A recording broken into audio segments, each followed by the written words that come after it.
राधे राधे दोस्तों, हर हर महादेव। कैसे हैं आप लोग? मेरे चैनल में आपका स्वागत है। आज मैं आपको सुनाने जा रहा हूँ पुत्रदा एकादशी की कथा।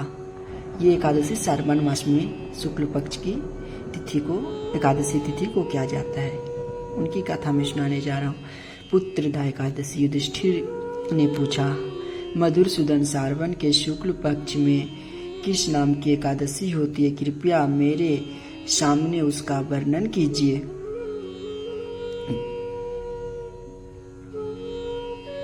तब भगवान श्री कृष्ण बोले, राजन, प्राचीन काल की बात है। द्वापर युग के प्रारंभ समय था। महिष्मतीपुर में राजा महीजीत अपने राज्य का पालन करते थे, किंतु उन्हें कोई पुत्र नहीं था। इसीलिए वह राज्य उन्हें सुखदायक नहीं प्रतीत होता था। अपनी अवस्था अधिक देख राजा को बड़ी चिंता हुई। उन्होंने प्रजा वर्ग में बैठकर इस प्रकार कहा, प्रजाजनों, इस जन्म में मुझसे कोई पातक नहीं हुआ है। मैंने अपने खजाने में अन्याय से कमाया हुआ धन भी नहीं जमा किया है। ब्राह्मणों और देवताओं का धन भी मैंने कभी नहीं लिया। पुत्रवत प्रजा का पालन किया है। धर्म से पृथ्वी पर अधिकार जमाया है। दुष्टों को चाहे वे बंधु और पुत्र के समान ही क्यों न रहे हो दंड दिया है। शिष्ट पुरुष को सदा सम्मान किया है और किसी को द्वेष का पात्र नहीं समझा है। फिर क्या कारण है जो मेरे घर में आज तक पुत्र उत्पन्न नहीं हुआ? आप लोग इसका विचार करें। आप लोग इसका विचार करें। राजा के ये वचन सुनकर प्रजा और पुरोहितों के साथ ब्राह्मणों ने उसके हित का विचार करके गहन वन में प्रवेश किया।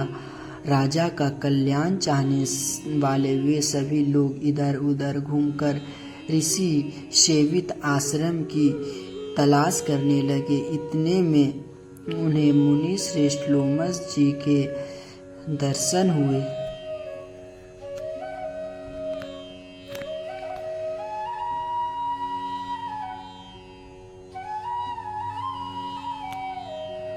लोमस जी धर्म के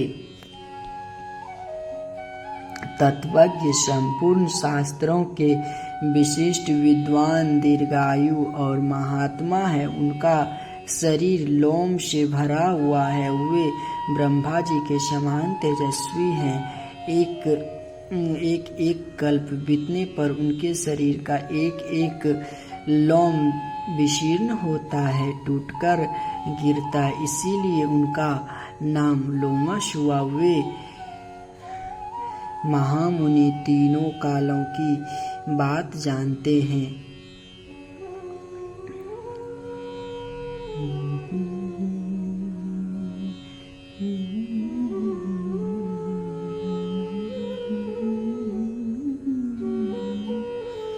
उन्हें देखकर सब लोग को बड़ा हर्ष हुआ। लोगों को अपने निकट आया देख लोमस जी ने पूछा, तुम सब लोग किस लिए यहाँ आए हो?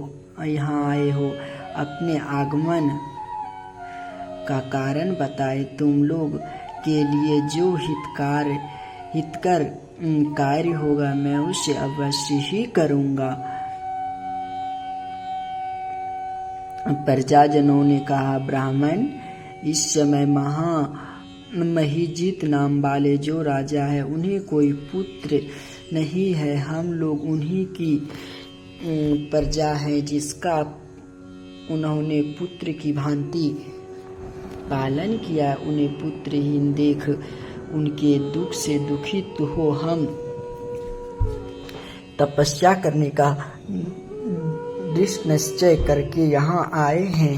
द्विजोत्तम राजा के भाग्य से इस समय हमें आपका दर्शन मिल गया। महापुरुषों के दर्शन से ही मनुष्य के सब कार्य सिद्ध हो जाते हैं। मुने, अब हमें इस उपाय का उपदेश कीजिए जिससे राजा को पुत्र की प्राप्ति हो।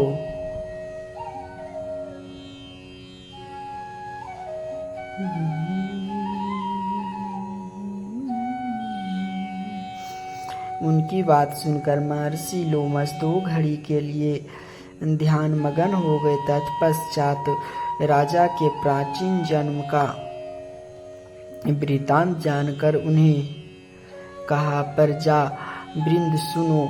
राजा महिजित पूर्व जन्म में मनुष्यों को चूसने वाला धनहीन वैश्य था। वह वैश्य गांव-गांव घूमकर व्यापार किया करता था। एक दिन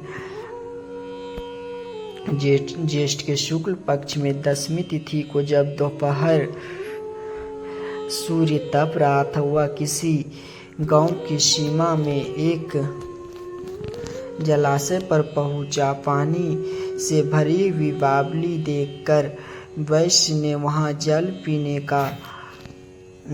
का विचार किया। इतने में वहां अपने बछड़े के साथ एक गौ भी आ पहुंची। वह प्यास से व्याकुल और ताप से पीड़ित थी, अतः बावली में जाकर जल पीने लगी। वैश्य ने पानी पीती हुई गाय को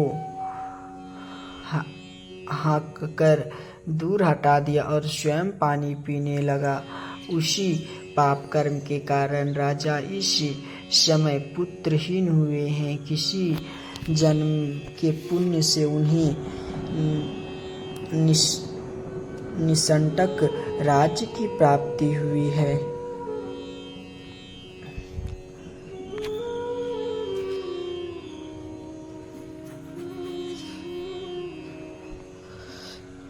प्रजाजनों ने कहा, मुने, पुराणों में उल्लेख है कि प्रायश्चित पुण्य से पाप नष्ट हो जाते, अतः ऐसे पुण्य कर्म का उपदेश कीजिए जिससे उस पाप का नाश हो जाए।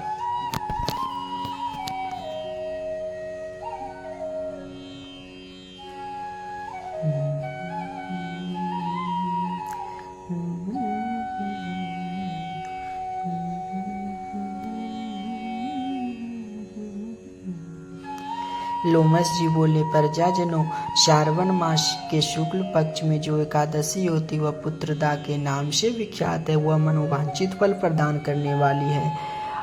तुम लोग उसी का व्रत करो। श्री कृष्ण गोविंद हरे मुरारी, हे नाथ नारायण वासुदेव। यह सुनकर प्रजाजनों ने मुनि को नमस्कार किया और नगर में आकर विधि पूर्वक पुत्रदा एकादशी के व्रत का अनुष्ठान किया। उन्होंने विधि पूर्वक जागरण भी किया और उसका निर्मल पुण्य राजा को अर्पण किया। तत्पश्चात रानी ने गर्भधारण किया और प्रसव कक्ष में आने पर बलवान पुत्र को जन्म दिया। श्री कृष्ण गोविंद हरे मुरारी, हे नाथ नारायण वासुदेव। इसका महात्म सुनकर मनुष्य पापों से मुक्त हो जाता तथा इस लोक में सुख पाकर परलोक में स्वर्ग गति को प्राप्त होता है। हर हर महादेव। जय जय श्री राधे। दोस्तों, जय जय राधे श्री। दोस्तों, एकादशी कथा, पुत्रदा एकादशी कथा संपूर्ण। हर हर महादेव।